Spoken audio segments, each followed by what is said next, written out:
Maya tidak pernah membayangkan bahwa setelah 7 tahun menikah, cinta dalam rumah tangganya akan mulai diukur dengan sertifikat, tanda tangan, dan nama di atas aset. Selama ini ia hidup sederhana bersama Dimas. Rumah mereka tidak terlalu besar, tetapi cukup nyaman. Maya tetap memasak, mencuci, bekerja, dan membantu keluarga suami jika memang diperlukan. Ia bukan perempuan yang suka memamerkan apa yang dimilikinya. Bahkan beberapa tetangga hanya tahu Maya punya usaha kecil dan sedikit tabungan, tanpa tahu bahwa di balik hidupnya yang sederhana, ada beberapa aset yang ia jaga dengan sangat hati-hati. Aset itu bukan hadiah dari Dimas, bukan pula harta yang datang tiba-tiba. Sebagian adalah warisan dari almarhum ayahnya, Pak Arman, yang seumur hidup bekerja keras membangun usaha kecil. Ada rumah peninggalan keluarga, satu ruko yang disewakan, sebidang tanah di pinggir kota, dan beberapa tabungan investasi yang dikelola dengan rapi. Bagi Maya, semua itu bukan sekadar harta, itu adalah amanah. Dulu, sebelum ayahnya meninggal, Pak Arman pernah memanggil Maya ke ruang tengah. Wajahnya sudah pucat karena sakit, tetapi suaranya masih tegas. "Maya," katanya waktu itu, "harta ini bukan untuk membuatmu sombong. Ini untuk melindungimu. Jangan mudah menyerahkan sesuatu hanya karena orang menyebutnya cinta. Orang yang benar-benar mencintaimu tidak akan membuatmu kehilangan perlindungan." Kalimat itu selalu Maya ingat. Karena itu, semua sertifikat ia simpan rapi. Ada dokumen asli di brankas. Ada salinan legal di kantor notaris keluarga, Pak Hendra. Ada catatan pajak, surat waris, dan perjanjian pengelolaan yang semuanya tertata.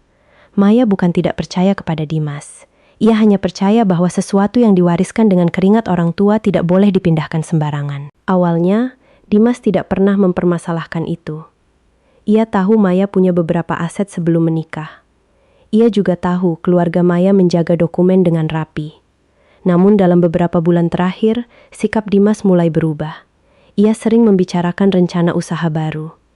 Ia ingin membuka cabang bisnis spare part bersama temannya. Katanya, peluangnya besar. Katanya, kalau modal cukup, hidup mereka akan jauh lebih baik. Maya mendengarkan dengan baik. Ia tidak pernah melarang Dimas berkembang. Bahkan ia beberapa kali menawarkan bantuan dalam jumlah wajar dari tabungan bersama, asalkan rencana bisnisnya jelas. Tetapi Dimas mulai meminta lebih. Suatu malam, setelah makan, Dimas duduk di ruang tamu sambil membawa beberapa brosur pinjaman bank. Maya baru selesai mencuci piring ketika ia melihat suaminya tampak serius. "Mei," kata Dimas, "aku tadi bicara dengan orang bank. Kalau asetmu bisa dipakai sebagai jaminan, pinjaman usaha bisa lebih mudah keluar." Maya duduk di depannya. "Aset yang mana?" "Rumah peninggalan ayahmu, ruko, tanah pinggir kota. Kalau semua dibalik nama dulu ke namaku, urusan bank lebih gampang." Maya terdiam beberapa detik. "Kenapa harus dibalik nama ke kamu?" Dimas menghela napas, seperti pertanyaan itu sudah ia duga. "Karena aku suamimu. Kalau aset masih atas namamu, bank akan banyak tanya. Kalau atas nama suami, lebih rapi. Lagi pula, ini untuk masa depan kita." Maya menatap brosur di meja. "Mas, kalau untuk jaminan usaha, kita bisa konsultasi resmi. Bisa dibuat perjanjian jelas. Tidak harus semua aset dibalik nama." Wajah Dimas sedikit berubah. "Kamu tidak percaya padaku?" "Bukan soal percaya atau tidak. Aset itu warisan orang tuaku. Aku harus menjaga sesuai pesan mereka." Dimas tertawa kecil, tetapi tidak hangat. "Selalu begitu. Kalau soal aset, kamu langsung bawa nama orang tua." Maya menarik napas. "Karena memang aset itu dari mereka, Mas." Dimas tidak menjawab. Ia hanya merapikan brosur, lalu berdiri. "Aku cuma ingin usaha kita maju. Tapi kalau kamu merasa aku orang asing, ya sudah." Kalimat itu membuat Maya sakit, tetapi ia tidak mengejar.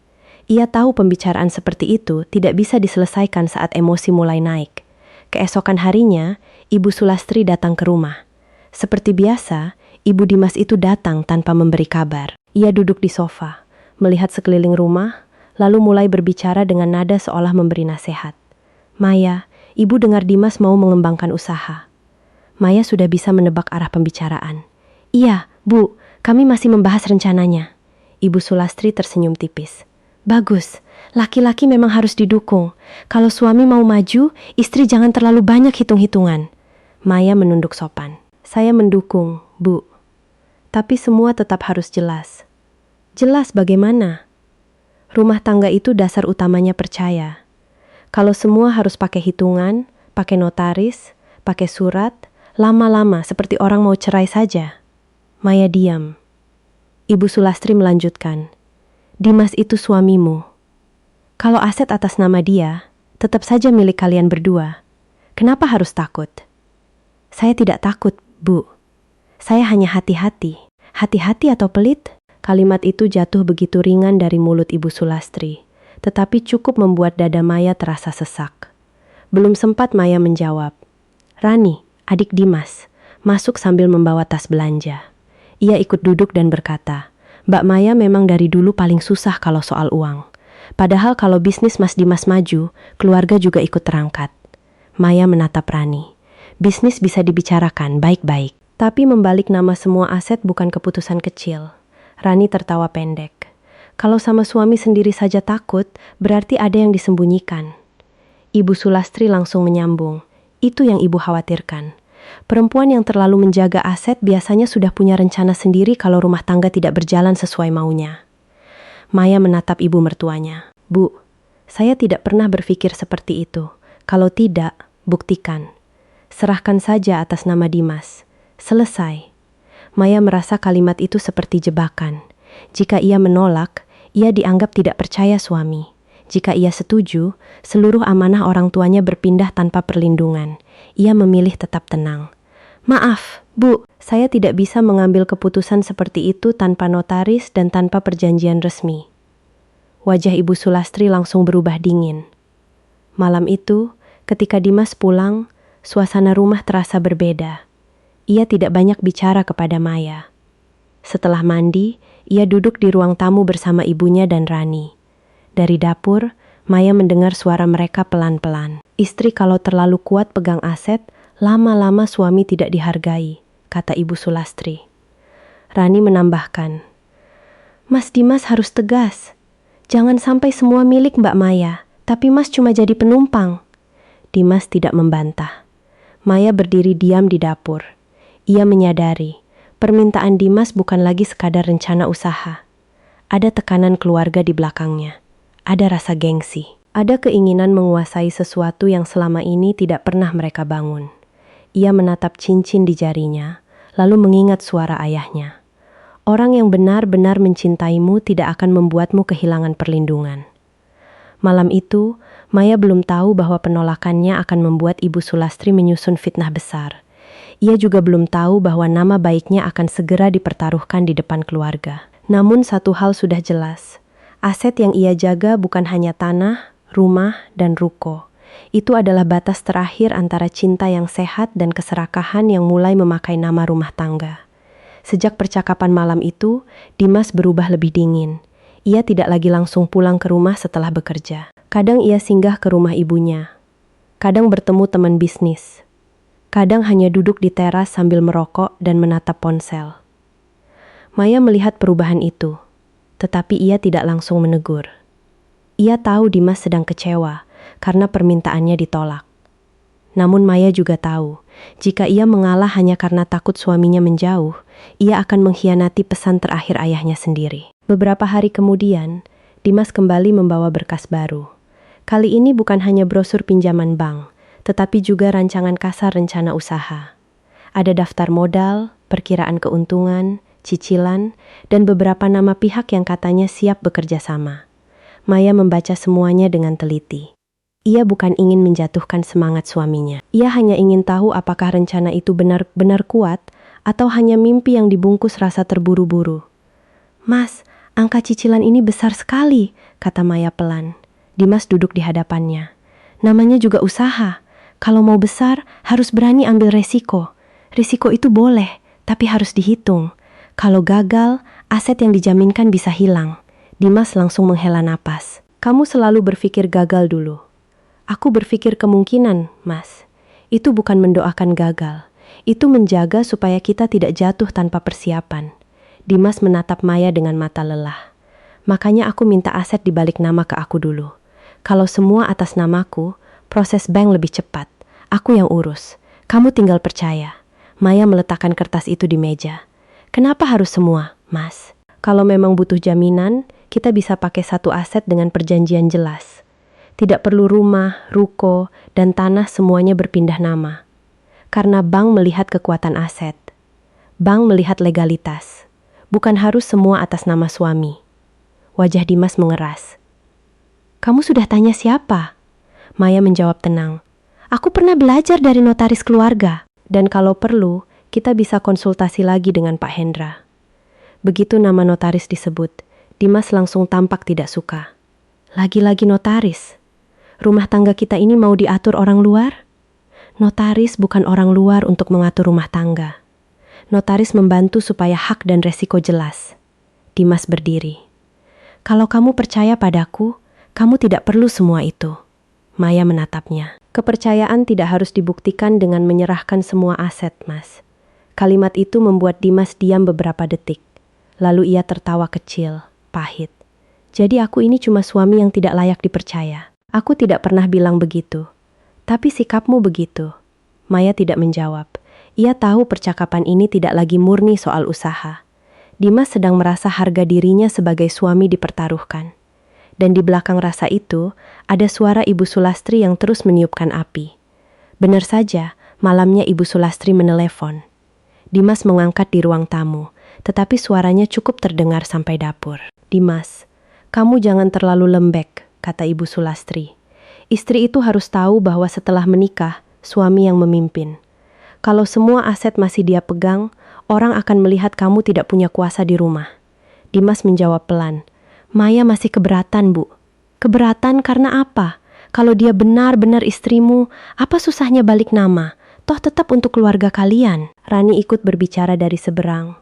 Suaranya terdengar samar tetapi tajam. Mas, kalau aset itu bisa dijaminkan, usaha kita jalan. Aku juga bisa buka salon kecil. Semua keluarga naik. Tapi Mbak Maya seolah cuma mikir dirinya sendiri. Maya berhenti mengaduk sup di dapur. Ia mulai mengerti. Rencana itu bukan hanya usaha Dimas. Ada keinginan Rani di dalamnya. Ada ambisi Ibu Sulastri. Ada rencana memakai aset Maya untuk mengangkat seluruh keluarga suami, tanpa pernah benar-benar menjelaskan resiko kepada Maya. Setelah telepon selesai, Dimas masuk ke dapur. Maya menatapnya. Mas, ini usaha kamu atau usaha keluarga ibumu? Dimas langsung tersinggung. Kenapa kamu bawa ibu? Karena dari tadi ibu dan Rani ikut menekan soal asetku. Asetmu? Dimas mengulang dengan nada tajam. Kita sudah menikah, Maya. Aku tahu kita menikah. Tapi warisan orang tuaku tetap amanah yang harus kujaga.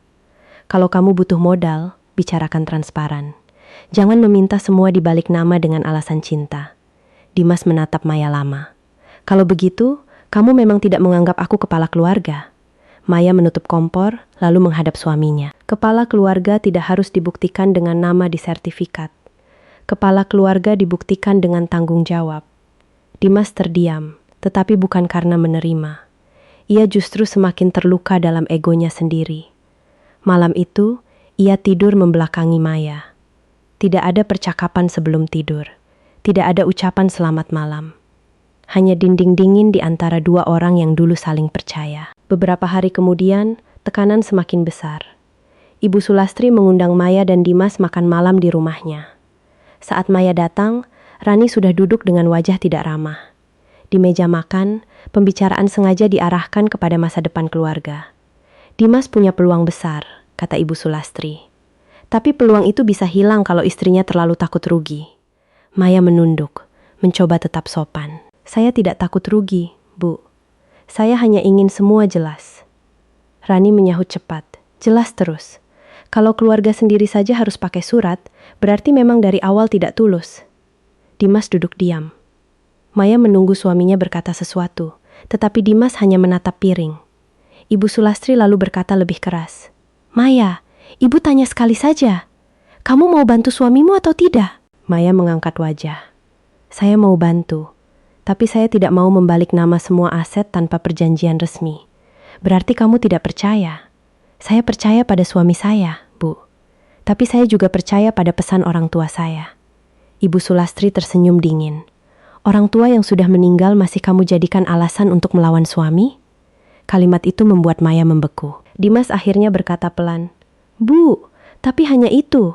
Satu kata. Terlalu lemah untuk membela. Terlalu takut untuk menghentikan. Maya menatap Dimas. "Mas, kamu dengar ibu membawa ayahku?" Dimas menunduk. "Maya, jangan perpanjang." Maya tersenyum sangat tipis. Ternyata yang harus selalu pendek adalah rasa sakitku. Tidak ada yang menjawab. Malam itu, Maya pulang dengan hati yang semakin yakin bahwa aset itu tidak boleh berpindah nama. Bukan karena ia tidak mencintai Dimas. Justru karena ia mulai melihat bahwa cinta sedang dipakai sebagai alat tekan. Dan ketika seseorang memaksa cinta dibuktikan dengan tanda tangan, biasanya yang sedang diminta bukan kepercayaan, melainkan kuasa. Di kamar, Maya membuka brankas kecilnya. Ia memeriksa sertifikat rumah, ruko, tanah, dan beberapa dokumen waris. Semua masih rapi. Ia mengambil satu foto lama ayahnya, lalu menatapnya lama. "Ayah, aku tidak tahu apakah aku kuat," bisiknya. Seolah dalam ingatan, suara Pak Arman kembali terdengar. "Jaga yang menjadi hakmu, bukan karena kamu serakah, tapi karena tidak semua orang yang memegang tanganmu berniat menjagamu." Maya menutup brankas itu perlahan. Ia belum tahu, penolakannya akan membuat Ibu Sulastri menyiapkan tuduhan yang jauh lebih kejam. Namun sejak malam itu, Maya sudah siap. Kalau mereka memaksanya membuka aset, ia akan membuka kebenaran. Makan malam di rumah Ibu Sulastri, malam itu terasa seperti meja pengadilan yang dibungkus dengan aroma masakan. Dari luar, semuanya terlihat seperti acara keluarga biasa. Ada lauk lengkap di meja, ada teh hangat, ada suara televisi pelan dari ruang tengah, dan ada beberapa kerabat Dimas yang sengaja diundang dengan alasan silaturahmi. Namun sejak Maya masuk, ia sudah merasakan bahwa malam itu bukan sekadar makan bersama. Cara Ibu Sulastri menatapnya, cara Rani tersenyum tipis, dan cara Dimas menghindari matanya membuat Maya tahu bahwa sesuatu sudah disiapkan. Maya duduk di samping Dimas. Ia mencoba bersikap wajar, menyapa semua orang, membantu menata piring, dan mengambilkan minum untuk beberapa kerabat yang lebih tua. Ia tidak ingin menunjukkan bahwa hatinya sedang tidak nyaman. Namun di rumah itu, kebaikan kecil Maya tidak pernah benar-benar dilihat. Semua orang menunggu satu topik yang sejak awal ingin dibawa ke meja. Setelah makan dimulai, Ibu Sulastri membuka pembicaraan dengan nada seolah memberi nasihat. "Dalam rumah tangga," katanya sambil menaruh sendok, "istri itu harus tahu cara mendukung suami. Kalau suami ingin maju, istri jangan menjadi penghalang." Beberapa kerabat mengangguk. Maya tetap diam, tetapi ia tahu kalimat itu mengarah kepadanya. Rani langsung menyambung.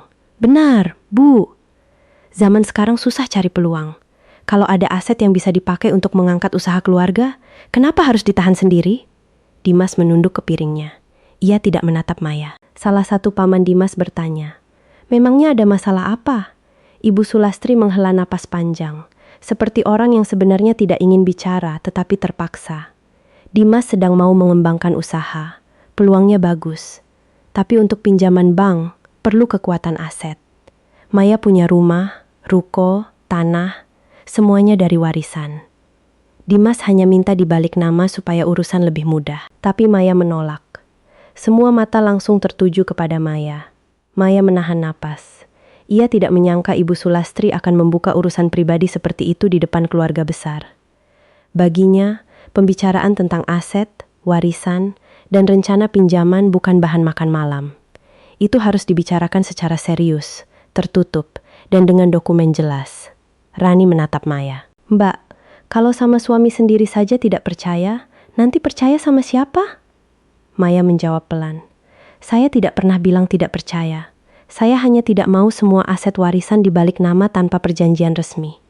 Ibu Sulastri langsung tertawa pendek. "Dengar sendiri kan? Rumah tangga pakai perjanjian. Seperti orang mau berpisah saja." Maya menatap ibu mertuanya. "Bu, perjanjian bukan berarti mau berpisah. Perjanjian itu untuk melindungi semua pihak." "Melindungi siapa?" tanya Ibu Sulastri tajam. "Melindungi kamu dari suamimu sendiri?" Ruangan menjadi hening. Dimas akhirnya mengangkat wajah. "Maya, kamu bisa bicara lebih lembut." Maya menoleh kepadanya. Mas, aku bicara lembut, tapi urusan pribadi kita sedang dibuka di depan semua orang. Dimas tidak menjawab. Ia justru berkata, ibu hanya ingin keluarga tahu bahwa aku sedang berusaha maju. Dengan membicarakan aset warisan orang tuaku di meja makan? Rani menyela. Mbak Maya selalu begitu. Kalau sudah menyangkut aset, langsung sensitif. Padahal kalau semua atas nama Mas Dimas, tetap untuk kalian juga. Maya menatap Rani. Kalau memang untuk kami, kenapa kamu ikut terlalu berkepentingan? Rani terdiam sesaat, lalu wajahnya berubah. Aku keluarga Mas Dimas. Wajar kalau aku ingin kakakku maju. Majunya Dimas tidak harus dengan membalik semua asetku ke namanya. Ibu Sulastri meletakkan gelasnya dengan cukup keras. Maya, kamu ini istri. Jangan bicara seolah hartamu terpisah dari suami. Setelah menikah, yang kamu punya juga untuk rumah tangga. Maya tetap berusaha tenang. Saya tidak pernah menolak membantu rumah tangga, Bu. Saya hanya menolak menyerahkan seluruh aset tanpa perhitungan dan tanpa perlindungan hukum. Seorang kerabat tua berkata pelan, tapi kalau suami istri sudah saling percaya, biasanya tidak serumit itu. Maya menatapnya sopan. Kepercayaan tidak hilang hanya karena ada dokumen. Justru dokumen membuat semuanya jelas kalau suatu hari ada masalah. Ibu Sulastri langsung menunjuk Maya. Itu dia. Kamu sudah membayangkan ada masalah. Berarti dari awal kamu memang tidak yakin dengan rumah tangga ini. Maya merasakan dadanya sesak.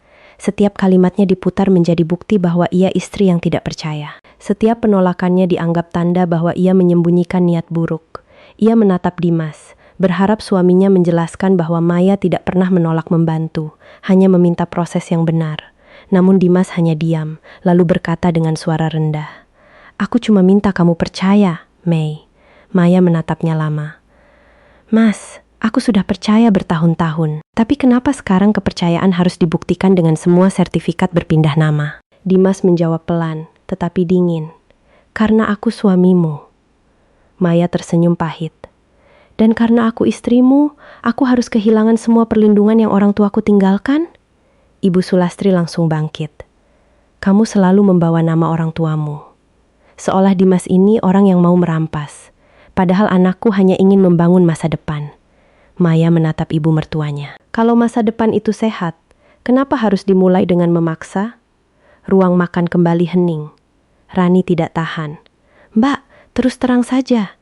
Sebenarnya Mbak takut apa? Takut kalau aset sudah atas nama Mas Dimas. Mbak tidak bisa pergi seenaknya? Maya membeku. Dimas menatap Rani, tetapi tidak menegur. Ibu Sulastri justru melanjutkan. Itu yang ibu curigai. Perempuan yang terlalu keras mempertahankan aset biasanya sudah menyiapkan jalan keluar. Jangan kamu memang sudah punya rencana kalau nanti tidak cocok dengan Dimas. Maya merasa wajahnya panas. Bu, tuduhan itu keterlaluan. Keterlaluan? Ibu Sulastri tersenyum dingin. Yang keterlaluan itu istri yang membuat suaminya seperti pengemis di depan hartanya sendiri. Dimas berdiri tiba-tiba. Sudah, jangan diperpanjang. Maya menatapnya. Mas, kamu bilang jangan diperpanjang setelah ibumu menuduh aku menyiapkan perceraian? Dimas menatap Maya dengan mata lelah. Aku hanya ingin kamu mengerti posisiku. Aku juga ingin kamu mengerti posisiku. Tapi kamu tidak pernah mau mengalah. Maya diam. Kalimat itu membuatnya sadar. Malam itu Dimas tidak datang sebagai suami yang ingin berdiskusi. Ia datang sebagai anak yang sudah dipengaruhi keluarganya, berdiri di sisi mereka, dan menunggu Maya menyerah. Maya mengambil napas panjang. Kalau memang pembicaraan ini harus dilanjutkan, saya minta dilakukan di hadapan Pak Hendra, notaris keluarga saya. Biar semua jelas. Aset mana yang bisa dibahas, resiko apa yang harus ditanggung, dan hak siapa saja yang harus dilindungi. Ibu Sulastri langsung tertawa sinis. Nah, bener kan? Rumah tangga kok dibawa ke notaris? Kamu ini istri atau pihak lawan? Maya berdiri pelan. Saya istri, Bu. Tapi saya juga anak dari orang tua yang meninggalkan amanah. Saya tidak akan mengkhianati mereka hanya karena semua orang di meja ini menekan saya. Dimas ikut berdiri. Maya, jangan pergi. Maya menatapnya. Aku tidak pergi dari rumah tangga. Aku pergi dari meja yang tidak lagi mau mendengar, hanya mau memaksa. Ia mengambil tasnya dan berjalan keluar dari ruang makan. Tidak ada yang menahannya. Bahkan Dimas hanya berdiri di tempat, terjepit antara ibunya dan istrinya, tetapi tetap tidak bergerak mengikuti Maya. Di teras, Maya berhenti sebentar. Ia mendengar suara Ibu Sulastri dari dalam. "Lihat sendiri, Dimas. Kalau istrimu benar-benar bersih, dia tidak akan setakut itu bicara soal aset." Maya menutup mata. Malam itu, fitnah belum meledak sepenuhnya, tapi benihnya sudah ditanam di depan keluarga. Dan Maya tahu, setelah tekanan gagal membuatnya tanda tangan, Ibu Sulastri akan mencari cara yang lebih kejam untuk membuatnya terlihat bersalah. Setelah malam makan keluarga itu, hubungan Maya dan Dimas tidak lagi sama. Rumah yang biasanya masih memiliki sedikit kehangatan kini terasa seperti tempat dua orang asing tinggal bersama. Dimas tetap pulang, tetap makan, tetap tidur di kamar yang sama. Tetapi sikapnya berubah dingin. Ia jarang menatap Maya saat bicara. Ia menjawab seperlunya. Kadang ia duduk lama di teras sambil memandangi ponsel, seolah lebih nyaman berbicara dengan orang di luar rumah daripada dengan istrinya sendiri. Maya tahu dari mana dingin itu berasal. Setiap hari, Ibu Sulastri mengirim pesan kepada Dimas. Kadang panjang, kadang pendek, tetapi isinya selalu sama. Maya tidak menghormati suami. Maya terlalu kuat memegang aset. Maya memakai nama orang tua sebagai alasan. Maya tidak tulus membangun masa depan keluarga. Rani juga ikut menambah api. Ia mengirim foto rencana salon kecil yang ingin ia buka, lalu menulis, "Kalau aset Mbak Maya bisa jadi jaminan, usaha keluarga kita jalan. Sayang sekali kalau kesempatan hilang karena dia terlalu pelit." Dimas tidak pernah menunjukkan pesan itu kepada Maya. Tetapi Maya tahu, bukan karena ia memeriksa ponsel suaminya, melainkan karena nada bicara Dimas berubah mengikuti kalimat ibunya. Setiap kali ia mulai bicara soal aset, kata-katanya bukan lagi kata-kata seorang suami yang ingin berdiskusi. Kata-katanya terdengar seperti suara keluarga yang ingin menang.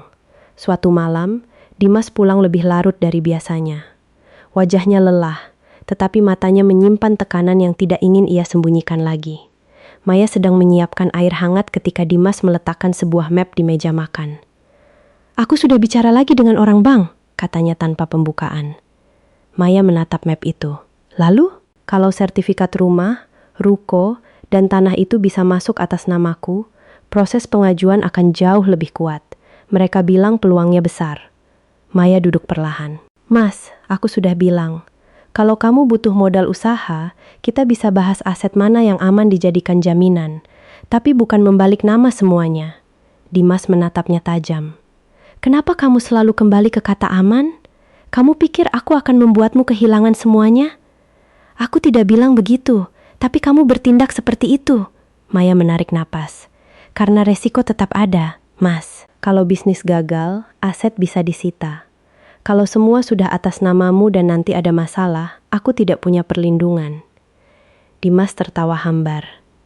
"Perlindungan dari siapa? Dari suamimu sendiri?" Maya terdiam. Kalimat itu selalu dipakai untuk membuatnya merasa bersalah. Seolah perempuan yang menjaga haknya berarti sedang mencurigai suami. Seolah warisan orang tua harus diserahkan begitu saja agar cinta terlihat sah. "Mas," kata Maya pelan, "aku tidak pernah menempatkanmu sebagai musuh. Tapi aku juga tidak bisa menutup mata bahwa keputusan sebesar ini harus jelas." Dimas mengeluarkan beberapa lembar kertas dari map. "Ini draft pengalihan nama. Tinggal kita bawa ke notaris. Aku sudah minta tolong teman menyiapkan." Maya menatap kertas itu dengan dada berdebar. "Kamu sudah menyiapkan ini tanpa bicara denganku?" "Aku bicara berkali-kali, tapi kamu selalu menolak." "Menolak dipaksa bukan berarti menolak bicara." Dimas memukul meja dengan telapak tangan, tidak terlalu keras, tetapi cukup membuat Maya terkejut. "Maya, aku capek.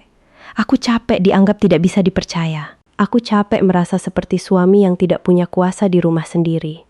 Semua orang bertanya kenapa istriku punya aset banyak, tapi aku masih harus susah mencari modal." Maya menatapnya. "Siapa semua orang itu? Ibumu? Rani?" Dimas diam. Maya tersenyum sedih. "Jadi benar, yang kamu kejar bukan hanya usaha. Kamu mengejar pengakuan dari keluargamu. Aku mengejar masa depan kita. Kalau itu masa depan kita, kenapa semua harus atas namamu?" Dimas tidak langsung menjawab. Ia menatap Maya lama, lalu berkata lebih pelan, tetapi lebih menyakitkan. "Karena aku suamimu. Karena dalam keluarga, laki-laki harus dihargai. Kalau semua aset besar masih atas nama istri, orang akan melihat aku seperti menumpang hidup. Maya merasa hatinya retak. Mas, selama ini kamu merasa menumpang hidup padaku? Aku tidak bilang begitu, tapi kamu takut orang melihatmu begitu. Dimas membuang muka. Kamu tidak akan mengerti. Aku mengerti, Mas. Kamu malu karena aset itu bukan milikmu. Dimas langsung berdiri. Jangan memutarbalikkan. Maya juga berdiri, tetapi suaranya tetap tenang. Aku tidak memutarbalikkan. Aku hanya akhirnya melihat jelas. Kamu tidak sedang meminta kepercayaan. Kamu sedang meminta aku menyerahkan perlindunganku supaya harga dirimu terlihat utuh di depan orang lain. Dimas terdiam. Wajahnya merah, entah karena marah atau malu.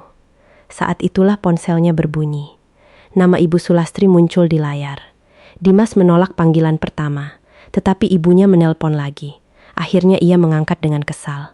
Bu, nanti dulu. Suara Ibu Sulastri terdengar cukup keras. Dimas, kamu harus tegas malam ini. Jangan pulang lagi ke ibu cuma mengeluh. Kalau Maya istri yang baik, dia tanda tangan. Kalau tidak, berarti dia memang punya rencana sendiri. Maya mendengar semuanya. Dimas menutup mata. Bu, aku sedang bicara. Bicara terus tidak ada hasil. Perempuan seperti itu harus ditekan. Kalau dia tidak mau aset atas namamu, pasti ada yang dia sembunyikan. Maya menatap Dimas. Ia menunggu. Ini kesempatan Dimas untuk berkata, Bu, jangan bicara begitu tentang istriku. Ini kesempatan Dimas untuk menghentikan fitnah sebelum tumbuh. Namun Dimas hanya menurunkan suara dan berkata, nanti aku telepon lagi. Ia memutus panggilan. Maya bertanya pelan. Kamu dengar sendiri ibumu menuduhku menyembunyikan sesuatu. Kamu tidak mau membela? Dimas mengusap wajahnya. Maya, ibu hanya emosi. Ibumu emosi, tapi aku yang harus selalu menelan? Dimas mengambil draft pengalihan dari meja dan menyodorkannya kepada Maya. Aku tidak mau bertengkar lagi. Aku kasih waktu sampai akhir minggu. Kalau kamu benar-benar menganggap aku suamimu, tanda tangani ini. Maya menatap kertas itu, lalu menatap wajah Dimas. Dan kalau aku tidak tanda tangan? Dimas menjawab dingin. Berarti kamu memang tidak percaya padaku. Dan aku harus berpikir ulang tentang posisi kita. Maya merasakan seluruh tubuhnya dingin. Kamu mengancam pernikahan kita karena sertifikat? Aku meminta bukti bahwa kamu masih ingin berjalan bersamaku. Bukti cinta tidak berbentuk balik nama aset, Mas. Bagi kamu mungkin tidak. Tapi bagiku, ini soal kepercayaan. Maya mengambil draft itu dari tangan Dimas. Ia membacanya sekilas, lalu meletakkannya kembali di meja. Aku tidak akan tanda tangan. Wajah Dimas mengeras. Maya melanjutkan. Bukan karena aku tidak mencintaimu, tapi karena cinta yang sehat tidak meminta seseorang kehilangan semua perlindungan. Kalau kamu ingin usaha, kita bahas dengan transparan. Kalau kamu ingin modal, kita hitung resikonya. Kalau kamu ingin jaminan, kita bawa ke notaris. Tapi kalau kamu ingin semua atas namamu hanya supaya kamu merasa dihargai, aku tidak bisa. Dimas menatap Maya dengan kecewa yang berubah menjadi marah. Kamu akan menyesal membuatku malu di depan keluargaku. Maya menjawab lirih. Aku sudah lebih dulu malu, Mas. Malu karena suamiku menganggap tanda tangan lebih penting daripada rasa aman istrinya. Dimas pergi ke kamar tamu malam itu. Pintu ditutup cukup keras. Maya tetap berdiri di ruang makan, menatap draft pengalihan nama yang tergeletak di meja. Beberapa menit kemudian, ponselnya bergetar. Pesan dari Dewi masuk. Maya, hati-hati. Aku baru dengar dari orang dekat Rani. Ibu Sulastri sedang mencari cara menjatuhkan kamu. Jangan tanda tangan apapun. Simpan semua dokumen asli. Maya membaca pesan itu 2 kali. Dadanya berdebar, tetapi pikirannya justru menjadi jernih. Tekanan tidak berhasil membuatnya menyerah. Maka mungkin, seperti yang ia duga, mereka akan mencari jalan lain. Membuatnya terlihat bersalah, membuatnya takut, lalu memaksanya menandatangani sesuatu dalam keadaan terpojok. Maya berjalan ke ruang kerja kecil, membuka brankas, dan memeriksa semua sertifikat. Setelah itu, ia menghubungi Pak Hendra. Pak, saya perlu Bapak siaga. Sepertinya keluarga suami saya akan membawa masalah aset ini lebih jauh. Dari seberang, Pak Hendra menjawab serius. Baik, Bu Maya, jangan tanda tangan apapun tanpa saya baca. dan simpan semua bukti komunikasi. Maya menutup telepon, lalu memandang pintu kamar tamu tempat Dimas berada. Malam itu, jarak antara mereka bukan lagi sekadar diam suami istri. Itu adalah jarak antara cinta yang ingin menjaga dan ambisi yang mulai bersiap memfitnah. Hari Sabtu sore, Ibu Sulastri mengirim pesan kepada Dimas dan Maya agar datang ke rumahnya. Katanya, ada masalah keluarga yang harus diselesaikan. Maya membaca pesan itu dengan dada berat. Ia tahu ini bukan undangan biasa. Setelah ultimatum Dimas malam sebelumnya, setelah pesan peringatan dari Dewi, dan setelah ia menghubungi Pak Hendra, Maya sudah menduga bahwa tekanan keluarga Dimas akan masuk ke tahap yang lebih keras. Dimas datang menjemputnya dengan wajah kaku. Sepanjang perjalanan, ia tidak banyak bicara. Maya duduk di sampingnya, membawa tas kecil berisi ponsel, beberapa salinan dokumen penting, dan satu buku catatan. Ia tidak membawa sertifikat asli. Semua dokumen asli tetap terkunci di brankas, sementara salinan legal sudah tersimpan di kantor Pak Hendra. "Mas," kata Maya pelan saat mobil hampir sampai, "sebenarnya ibu mau membahas apa?" Dimas menggenggam setir lebih erat. "Nanti kamu dengar sendiri." "Kamu tahu sesuatu?"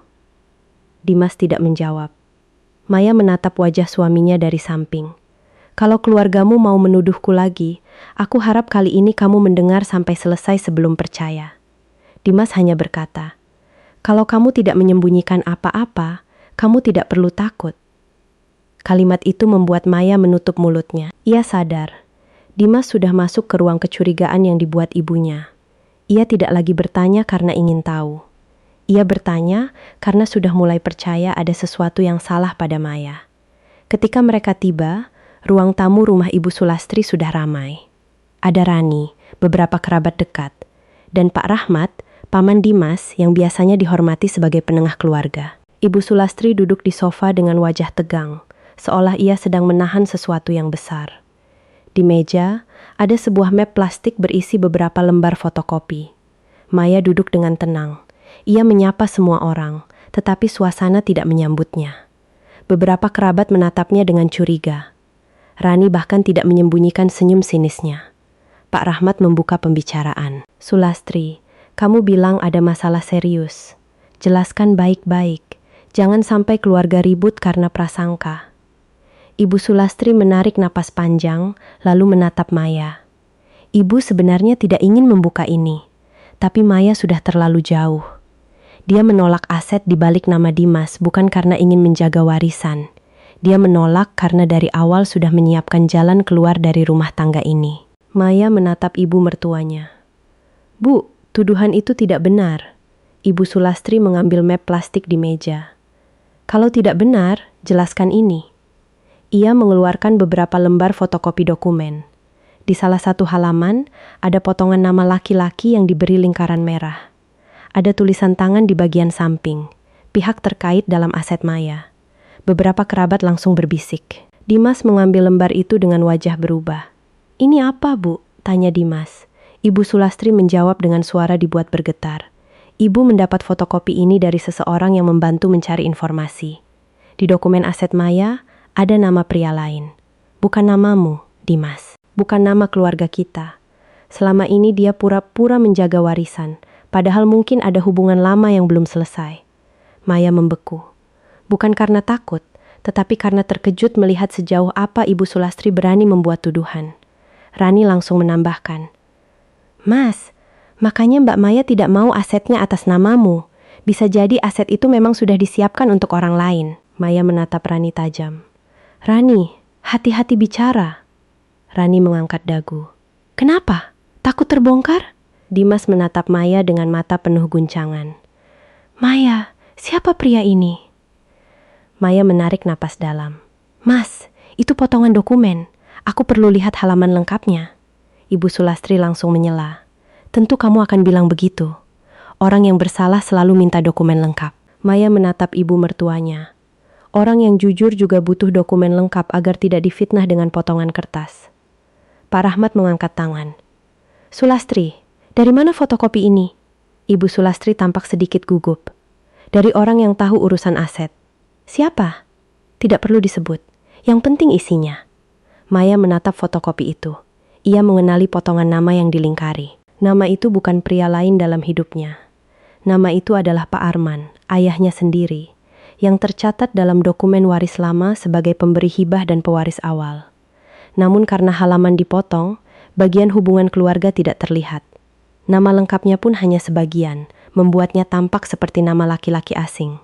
Maya berkata tenang, "Itu nama ayah saya." Ibu Sulastri tertawa sinis. Mudah sekali menjawab setelah ketahuan. Dimas menatap Maya. "Ayahmu? Tapi kenapa ibu bilang ini pihak terkait aset?" "Karena memang ayahku pihak terkait. Dia yang mewariskan aset itu." Rani menyahut, "Kalau cuma ayah, kenapa kamu panik?" Maya menatapnya dingin. "Aku tidak panik. Aku marah karena kalian memotong dokumen ayahku lalu memakainya untuk menuduhku punya pria lain." Ibu Sulastri berdiri. "Jangan balikkan keadaan. Dari awal kamu menolak aset atas nama Dimas. Kamu selalu membawa notaris. Kamu selalu bicara perlindungan. Sekarang ada nama laki-laki di dokumenmu. Wajar kalau kami curiga." Maya juga berdiri. "Tidak, Bu. Yang wajar adalah membaca dokumen lengkap sebelum menuduh menantu sendiri selingkuh atau menyiapkan perceraian." Ruangan hening. Dimas memegang fotokopi itu dengan tangan gemetar. Maya menatapnya. Berharap kali ini ia akan bertanya dengan kepala dingin. Namun Dimas justru berkata pelan, "Maya, kalau memang itu ayahmu, kenapa kamu tidak pernah menjelaskan dokumen ini kepadaku?" Maya merasa dadanya sakit. "Mas, dokumen waris itu sudah ada sebelum kita menikah. Kamu tidak pernah bertanya dengan baik. Yang kamu minta hanya semua aset di balik nama." Ibu Sulastri langsung memanfaatkan celah itu. "Dengar, Dimas, dia selalu punya alasan. Kalau malam ini dia tetap menolak tanda tangan, berarti jelas ada sesuatu yang dia sembunyikan." Rani mengambil sebuah map lain dan meletakkannya di meja. "Kami sudah siapkan surat pernyataan. Kalau Mbak Maya memang tidak ada niat buruk, tanda tangani saja persetujuan balik nama." Setelah itu, semua tuduhan selesai. Maya menatap map itu. Akhirnya ia paham. Fitnah ini bukan untuk mencari kebenaran. Fitnah ini adalah alat tekan.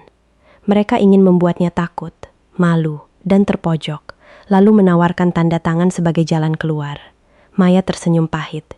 "Jadi ini rencananya? Kalian menuduhku punya pria lain, lalu menyodorkan surat balik nama supaya aku membuktikan diri?" Ibu Sulastri menjawab keras. "Kalau kamu bersih, kamu tidak perlu takut menyerahkan semuanya kepada suamimu." Maya menggeleng pelan. "Tidak, Bu. Kalau saya bersih, justru saya harus menghentikan fitnah ini dengan bukti." Ia mengambil ponselnya. Dimas langsung bertanya, "Kamu mau menelpon siapa?" "Dewi dan Pak Hendra." Ibu Sulastri tampak panik sesaat. "Untuk apa membawa orang luar lagi?" Maya menjawab tenang, "Karena kalian membawa fitnah ke depan keluarga. Sekarang saya akan membawa dokumen asli ke depan semua orang." Ia menelpon Dewi lebih dulu. "Deo, tolong datang ke rumah Ibu Sulastri. Bawa salinan rekaman dan chat yang kamu simpan. Setelah itu hubungi Pak Hendra, bilang saya butuh dokumen lengkap malam ini." Dewi di seberang langsung menjawab, "Aku sudah siap. Aku ke sana sekarang." Maya menutup telepon, lalu menatap Dimas. "Mas, malam ini kamu akan tahu apakah aku yang menyembunyikan sesuatu atau keluargamu yang sedang berusaha mengambil sesuatu dariku." Dimas tidak mampu menjawab. Ibu Sulastri menggenggam ujung sofa, wajahnya mulai berubah. Rani tidak lagi tersenyum setenang tadi. Pak Rahmat menatap map fotokopi di meja dengan alis berkerut. Maya duduk kembali, suaranya pelan tetapi tegas. "Saya tidak akan pergi. Saya akan tunggu Pak Hendra datang. Dan setelah dokumen asli dibuka, saya ingin semua orang yang mendengar fitnah ini juga mendengar kebenarannya." Malam itu, tuduhan besar sudah dilemparkan. Tetapi Ibu Sulastri belum tahu, fitnah yang ia pakai untuk menjatuhkan Maya justru akan membuka rencana besar yang selama ini ia sembunyikan. Hampir 30 menit setelah Maya menelpon Dewi dan Pak Hendra, suasana ruang tamu rumah Ibu Sulastri masih terasa berat. Tidak ada yang benar-benar berani bicara panjang. Map fotokopi yang tadi dipakai Ibu Sulastri untuk menuduh Maya masih tergeletak di atas meja. Kertas itu terlihat tipis, tetapi fitnah yang dibawanya sangat besar. Dengan beberapa potongan nama dan lingkaran merah, nama baik Maya hampir dijatuhkan di depan keluarga suaminya sendiri. Dimas duduk di kursi samping, memegang satu lembar fotokopi itu dengan wajah kacau. Sesekali ia menatap Maya, lalu kembali menatap kertas. Ia seperti ingin percaya bahwa istrinya tidak bersalah, tetapi racun kecurigaan yang ditanam ibunya sudah terlanjur masuk. Maya melihat itu dengan hati sakit. Bukan karena Dimas bertanya, tetapi karena Dimas lebih dulu goyah sebelum dokumen asli datang. Ibu Sulastri masih mencoba mempertahankan keberanian. Kalau memang kamu bersih, Maya, nanti jelaskan saja. Tapi jangan salahkan ibu kalau semua orang curiga. Perempuan yang menolak aset atas nama suami memang sering punya rencana sendiri. Maya menatapnya tenang. Bu, sebentar lagi dokumen lengkap datang. Setelah itu, kita lihat siapa yang sebenarnya punya rencana. Rani menyilangkan tangan. Mbak, jangan terlalu percaya diri. Fotokopi itu jelas ada nama pria. Jangan-jangan nanti notaris pun tidak bisa menutupi. Pak Rahmat yang sejak tadi diam akhirnya menegur. Rani, cukup. Kita tunggu dokumen asli. Jangan menambah tuduhan sebelum jelas. Rani menunduk, tetapi wajahnya tetap keras. Tidak lama kemudian, suara mobil berhenti di depan rumah. Maya berdiri. Dewi masuk lebih dulu dengan tas laptop di tangan. Di belakangnya, Pak Hendra datang membawa map kulit hitam dan beberapa dokumen legal. Wajahnya tenang, tetapi tegas. Ia menyalami Pak Rahmat, lalu menatap Maya. Bu Maya, semua salinan resmi sudah saya bawa. Dokumen asli tetap aman sesuai arahan ibu. Maya mengangguk. Terima kasih, Pak. Ibu Sulastri langsung menyela. Pak Hendra, kami hanya ingin tahu satu hal. Apakah benar ada nama pria lain dalam dokumen aset Maya? Pak Hendra menatapnya. Sebelum menjawab, saya perlu melihat fotokopi yang ibu maksud. Pak Rahmat menyerahkan lembar itu. Pak Hendra membaca sebentar, lalu alisnya bergerak naik. Ia membuka map hitam, mengeluarkan dokumen lengkap dengan halaman yang sama, lalu meletakkannya di meja. Ini halaman asli yang dipotong dalam fotokopi tadi, katanya. Semua orang mencondongkan tubuh. Pak Hendra menunjuk bagian atas dokumen. Nama yang dilingkari ini adalah Arman Wiratama, ayah kandung Bu Maya. Di dokumen lengkap tertulis jelas, pemberi waris dan pihak asal kepemilikan. Namun dalam fotokopi yang ibu bawa, bagian hubungan keluarga dan status waris dipotong. Ruangan langsung hening. Maya menatap Dimas. Mas, itu nama ayahku, bukan pria lain. Dimas menelan ludah, wajahnya pucat. Maya, Pak Hendra melanjutkan. Dokumen ini adalah surat waris dan hibah keluarga. Semua aset yang disebutkan berasal dari keluarga Bu Maya sebelum pernikahan. Rumah, ruko, tanah, dan investasi tercatat sah atas nama Bu Maya. Tidak ada nama pria asing, tidak ada indikasi hubungan pribadi lain, dan tidak ada dokumen yang menunjukkan Bu Maya menyiapkan perceraian. Rani tampak gelisah. Tapi fotokopi ini dipotong, potong Pak Hendra tegas. Dan pemotongan itu membuat konteks berubah. Jika digunakan untuk menuduh seseorang berselingkuh atau menyembunyikan pria lain, itu bisa masuk fitnah serius. Ibu Sulastri terdiam. Wajahnya mulai kehilangan warna, tetapi ia masih mencoba bertahan. Saya hanya menerima dari orang. Saya tidak tahu itu dipotong. Dewi membuka laptopnya. Benarkah, Bu? Semua orang menoleh kepadanya. Dewi menatap Maya sebentar, lalu berkata, Maya meminta saya menyimpan bukti karena sudah lama merasa ditekan soal aset. Beberapa hari lalu, saya menerima tangkapan layar chat dari orang dekat Rani. Saya tidak ingin membukanya kalau masalah selesai baik-baik.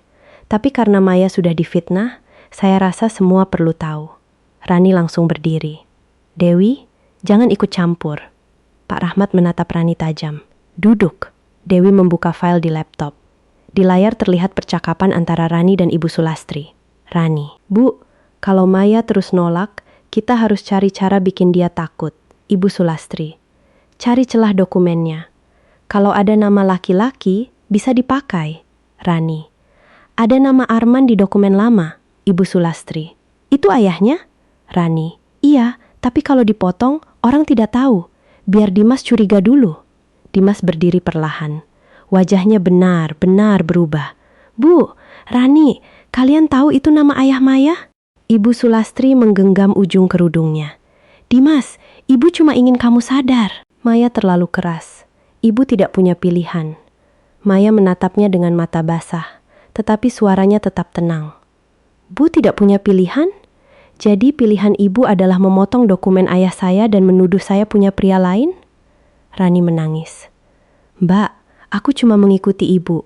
Kami panik karena Mas Dimas butuh modal. Pak Hendra menatap Dimas. Pak Dimas, dari sisi hukum, tidak ada dasar bagi siapapun untuk memaksa Bu Maya membalik nama aset warisan.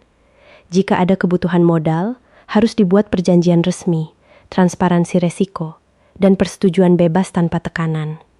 Pak Rahmat menatap Ibu Sulastri dan Rani dengan kecewa. Ini bukan lagi nasihat keluarga, ini manipulasi. Dimas memejamkan mata. Semua tuduhan yang hampir ia percaya runtuh di depannya. Istrinya tidak menyembunyikan pria lain. Istrinya tidak menyiapkan perceraian.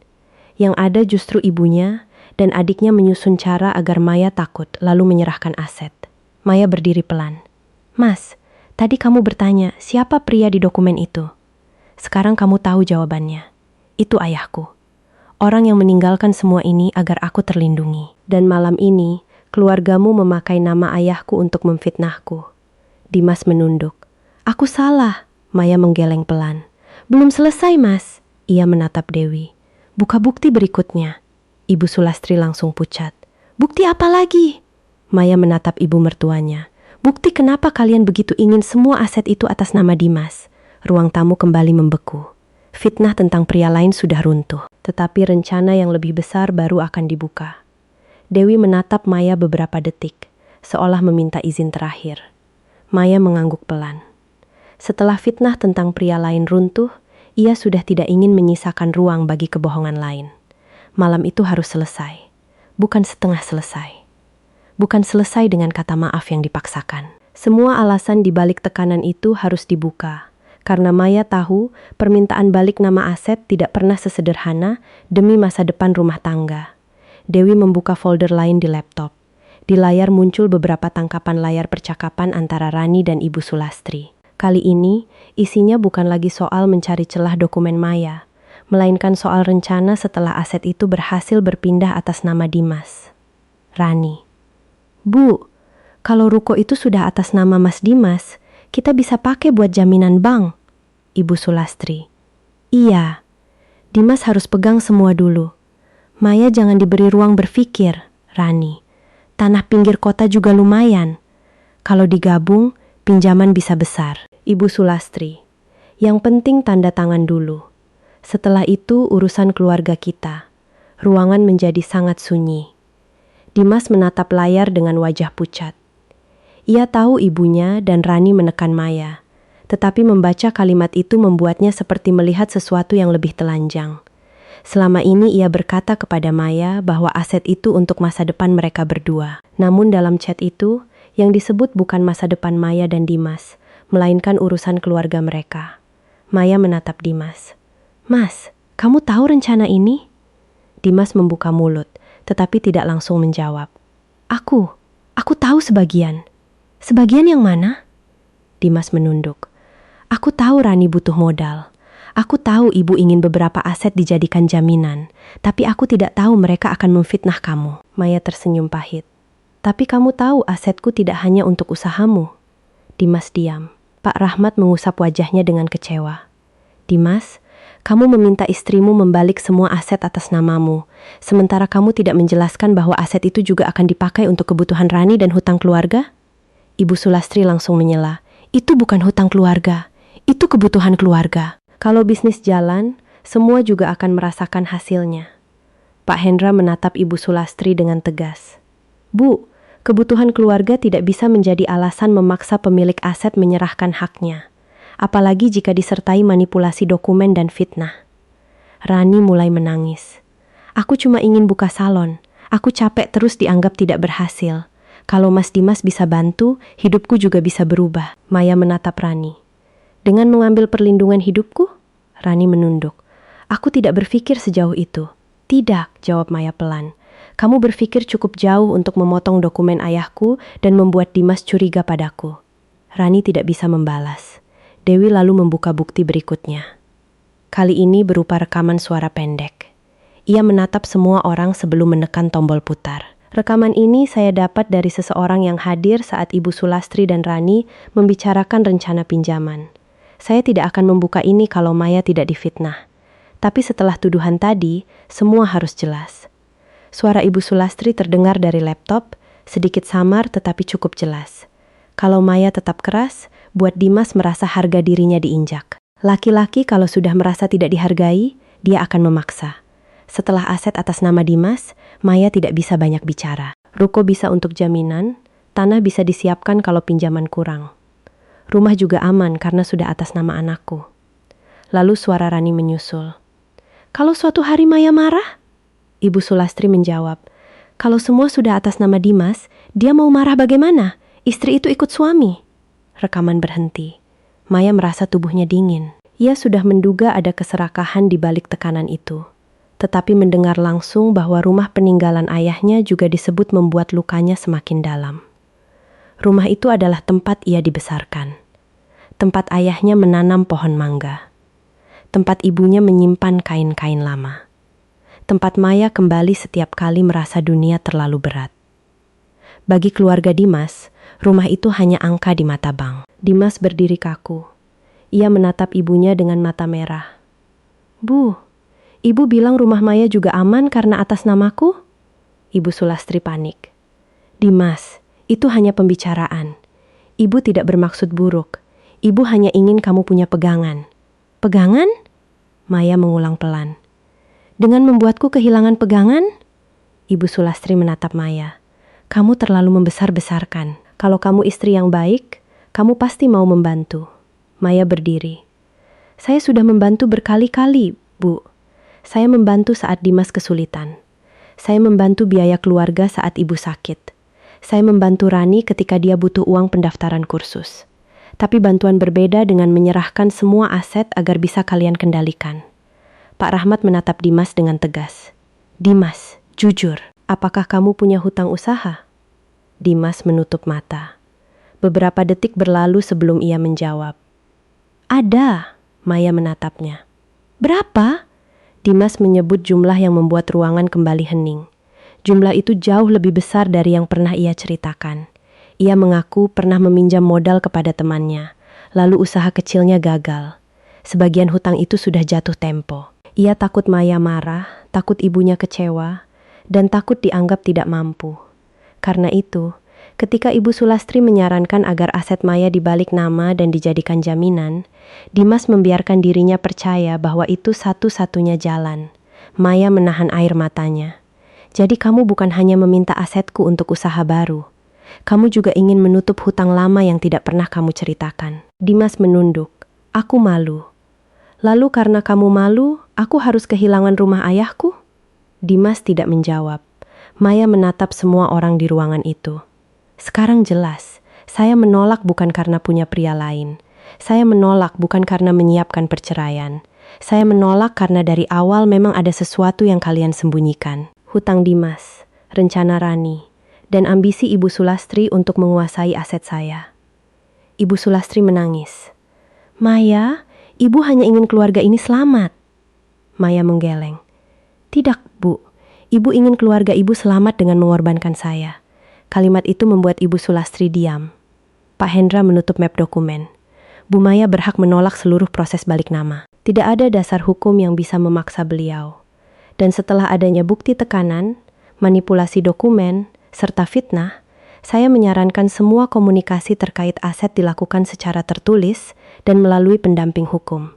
Pak Rahmat mengangguk berat. Saya setuju. Malam ini tidak ada lagi pembicaraan tanda tangan. Yang ada adalah pertanggungjawaban. Dimas melangkah mendekati Maya.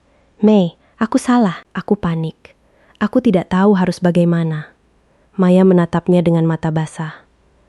Kamu bisa jujur, Mas. Tapi kamu memilih membiarkan aku difitnah. Dimas seperti kehilangan tenaga.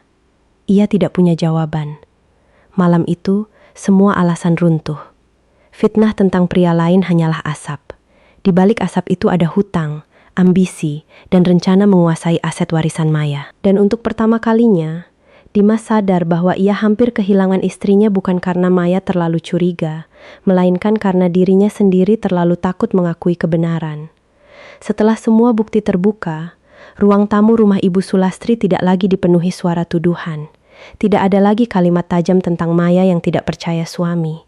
Tidak ada lagi sindiran bahwa ia menyembunyikan pria lain. Tidak ada lagi tekanan agar ia segera menandatangani surat balik nama. Yang tersisa hanya wajah tertunduk, map dokumen yang terbuka di meja, dan kenyataan bahwa fitnah besar itu bukan muncul dari kecurigaan, melainkan dari rencana yang sudah disusun untuk menekan Maya. Maya duduk tegak di sofa. Matanya masih basah, tetapi suaranya tetap tenang. Di depannya, Dimas berdiri seperti orang yang baru kehilangan arah. Ibu Sulastri menangis pelan, bukan lagi dengan suara keras seperti saat menuduh, melainkan tangis yang muncul ketika seseorang sadar tidak bisa lagi mengatur cerita. Rani menunduk di samping ibunya. Pak Rahmat memandang mereka dengan kecewa. Sementara Pak Hendra merapikan dokumen asli yang membuktikan bahwa semua tuduhan terhadap Maya tidak berdasar. Pak Rahmat akhirnya berkata, "Malam ini sudah jelas. Maya tidak menyembunyikan pria lain. Maya tidak menyiapkan perceraian. Yang terjadi justru keluarga ini menekan Maya agar asetnya berpindah nama." Ibu Sulastri mengangkat wajah. "Bang, saya hanya ingin menyelamatkan keluarga." Pak Rahmat menatapnya tajam. Menyelamatkan keluarga tidak dilakukan dengan memfitnah menantu sendiri. Ibu Sulastri terdiam. Maya menatap ibu mertuanya. "Bu, kalau ibu datang kepada saya dan berkata Dimas punya hutang, Rani butuh modal, dan keluarga sedang kesulitan, mungkin saya akan membantu semampu saya. Tapi ibu tidak memilih jujur. Ibu memilih memotong dokumen ayah saya, membuat Dimas curiga, lalu menuduh saya punya pria lain agar saya takut dan mau tanda tangan." Rani menangis. "Mbak, aku salah. Aku panik. Aku takut salonku gagal sebelum mulai. Aku pikir kalau aset itu dipakai dulu, nanti bisa diganti." Maya menatapnya lelah. "Rani, kamu bicara seolah aset itu uang kosong. Rumah itu peninggalan ayah saya. Ruko itu hasil kerja orang tua saya. Tanah itu amanah keluarga. Kalian tidak ikut membangunnya, tapi kalian merasa berhak memakainya sebagai jaminan."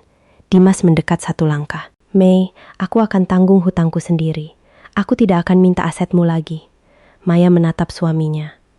"Mas, masalahnya bukan hanya kamu minta aset.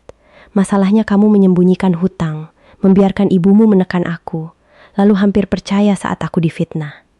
Dimas menunduk. "Aku malu. Aku takut kamu kecewa kalau tahu hutangku sebesar itu." "Aku memang akan kecewa," jawab Maya. Tapi kekecewaan karena kejujuran masih bisa dibicarakan. Yang sulit disembuhkan adalah luka, karena kamu memilih membiarkan aku dijadikan orang jahat. Tidak ada yang berani menyela. Pak Hendra kemudian membuka satu dokumen baru. "Bu Maya, saya sarankan malam ini dibuat berita acara keluarga." Isinya menyatakan bahwa tuduhan terhadap ibu tidak benar. Fotokopi yang digunakan adalah dokumen terpotong, dan tidak ada proses balik nama aset apapun yang disetujui. Pak Rahmat mengangguk. "Saya setuju. Semua yang hadir harus menjadi saksi." Ibu Sulastri langsung terlihat cemas. "Apakah harus sejauh itu?" Maya menjawab. "Harus, Bu. Tadi fitnahnya dibuka di depan keluarga. Maka pembersihan nama saya juga harus tertulis di depan keluarga." Pak Hendra mulai menyusun berita acara sederhana. Di dalamnya tertulis bahwa aset Maya adalah warisan sah dari orang tuanya. Tidak ada bukti perselingkuhan atau pria lain. Tidak ada persetujuan balik nama. Dan semua pihak mengakui bahwa dokumen yang dipakai untuk menuduh Maya telah dipotong sehingga menimbulkan fitnah. Rani dan Ibu Sulastri diminta menandatangani pernyataan bahwa mereka tidak akan lagi menyebarkan tuduhan apapun tentang Maya. Rani menandatangani dengan tangan gemetar. Ibu Sulastri sempat ragu, tetapi tatapan Pak Rahmat membuatnya akhirnya mengambil pulpen. Dimas menandatangani sebagai saksi dengan mata merah. Saat pulpen menyentuh kertas, Maya merasa bukan kemenangan yang ia dapatkan, melainkan sedikit ruang untuk bernapas setelah namanya hampir dihancurkan. Setelah semua selesai, Maya berdiri. "Saya ingin mengatakan beberapa hal sebelum pulang." Semua orang menatapnya.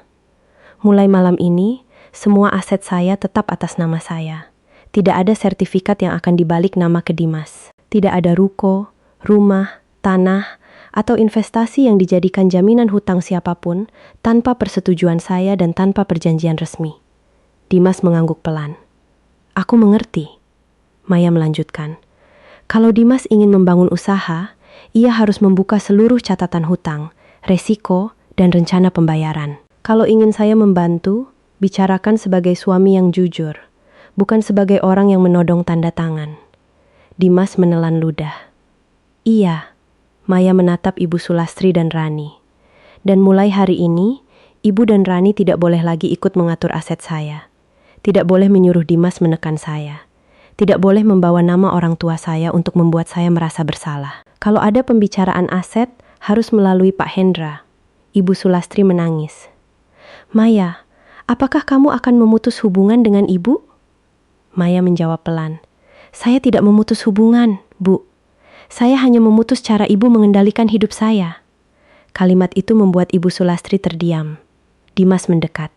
Mei, pulanglah denganku. Kita bicara di rumah. Maya menggeleng. Tidak malam ini. Dimas membeku. Kamu mau kemana? Saya akan pulang ke rumah ibu saya beberapa hari. Saya butuh tempat yang tidak membuat saya merasa harus membuktikan diri setiap saat. Dimas terlihat panik. Mei, aku sudah minta maaf. Aku dengar, jawab Maya. Tapi maaf tidak langsung menghapus kenyataan bahwa kamu memberi ultimatum, menyodorkan surat balik nama, lalu goyah saat aku difitnah. Dimas tidak bisa menjawab. Maya mengambil tasnya. Dewi berdiri di sampingnya. Pak Hendra menyerahkan salinan berita acara kepada Maya, lalu berkata, semua aman, Bu. Dokumen asli tetap tidak berpindah. Maya mengangguk. Terima kasih, Pak. Sebelum keluar, Maya menatap Dimas sekali lagi.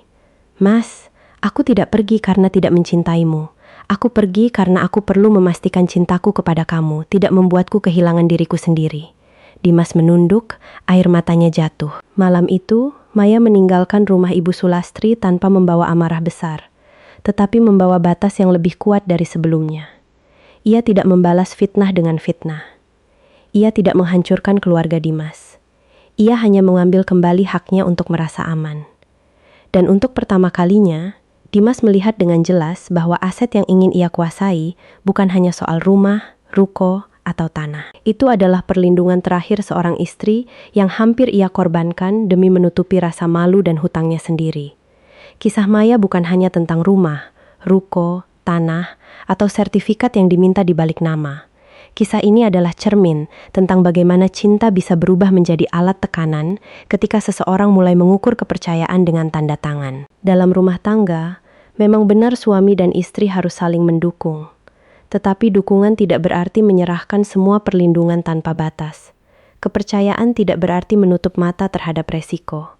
Dan cinta tidak boleh dipakai untuk memaksa seseorang kehilangan amanah yang diwariskan orang tuanya. Maya bukan istri yang pelit. Ia bukan perempuan yang tidak mau membantu suami. Selama ini, ia tetap hidup sederhana.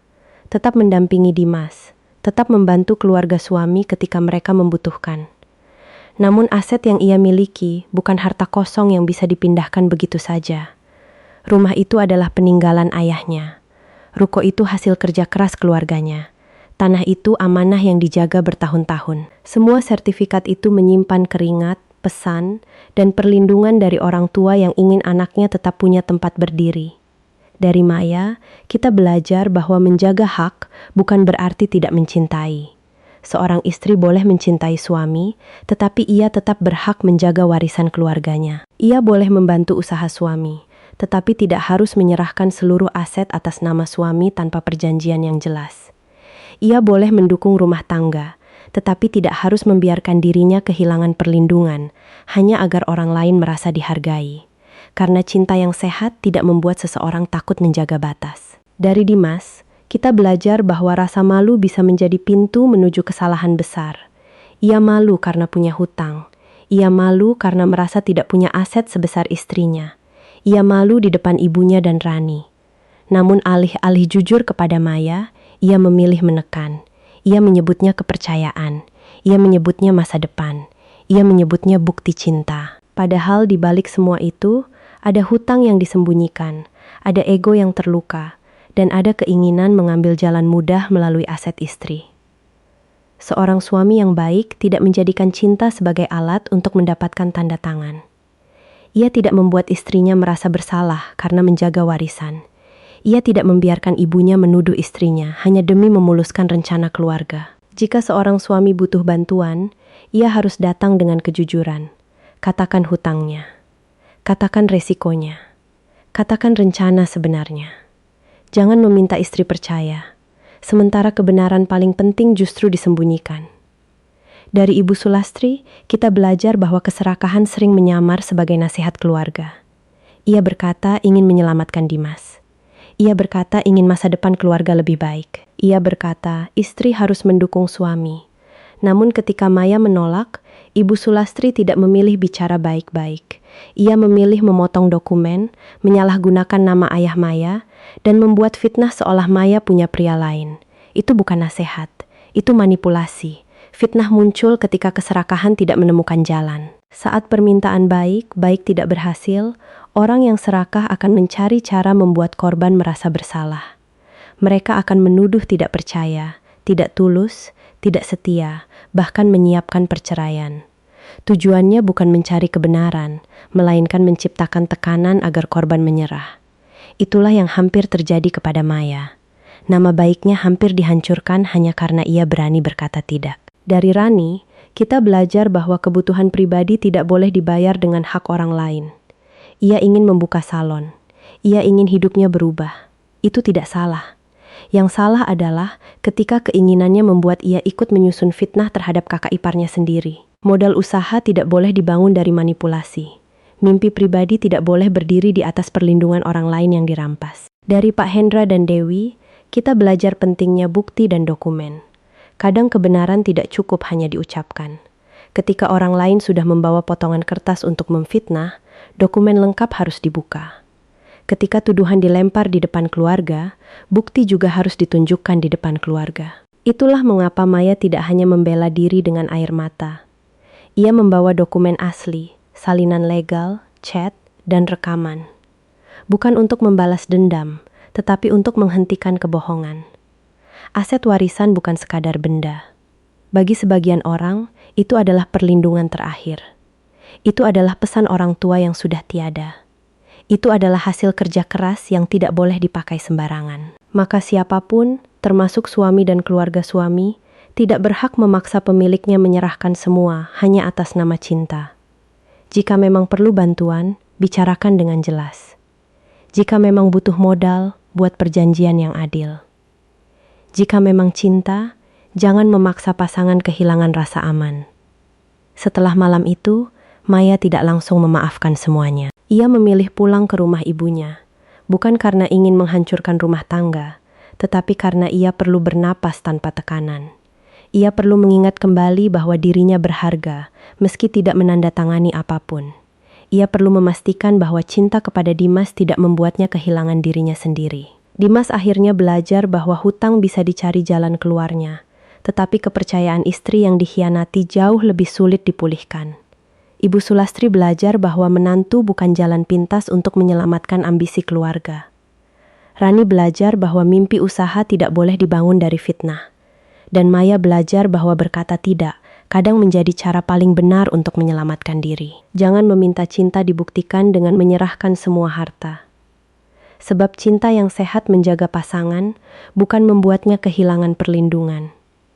Dan jika seseorang marah karena kamu menjaga hakmu, mungkin yang ia inginkan sejak awal bukan hatimu, melainkan sesuatu yang ada di tanganmu.